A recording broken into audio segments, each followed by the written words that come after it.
It's like an Islamic dilemma inside an Islamic dilemma. We have dilemma-ception. Islama-ception? And this is a quote directly from the Zabur, which are the Psalms.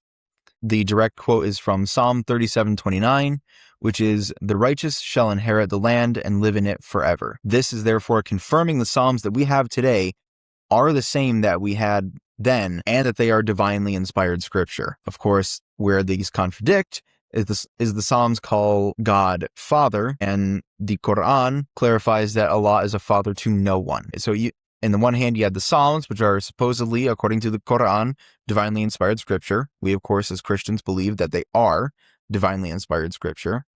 And you have the alleged divinely inspiring scripture of the Quran having two opposite claims. One says Father, one says not Father. They cannot both be correct. So which is it, right? The Quran claims that the Psalms are inspired scripture. Never mind that they contradict what the Quran says. You can't have both. Either they're not inspired scripture, in which case the Quran gets it wrong, or they are inspired scripture, in which case the Quran gets it wrong. It's wrong either way. So now we're going to move into the next passage here, Surah Al-Qasas. I believe it's the 23rd Psalm, 55 through 59. So this one actually cracks me up a little bit.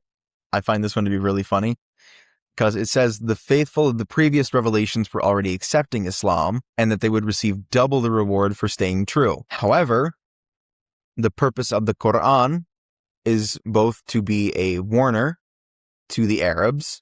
Fair enough. It's confirming the previous revelations to the Arabs.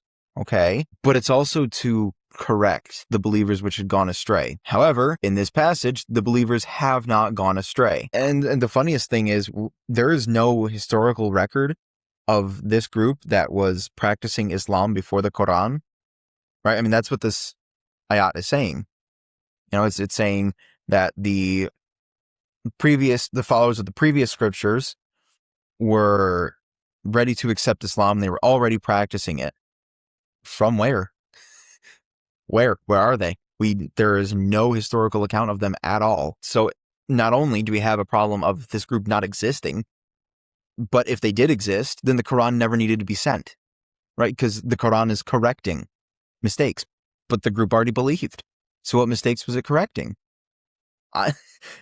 It's like an Islamic dilemma inside an Islamic dilemma. We have dilemma-ception. Islama-ception? Better name. We have Islama-ception. But it's wild to me that we have Islamic dilemma within Islamic dilemma. We have the Russian nesting doll of Islama-ception. And yet Muslims refuse to see this.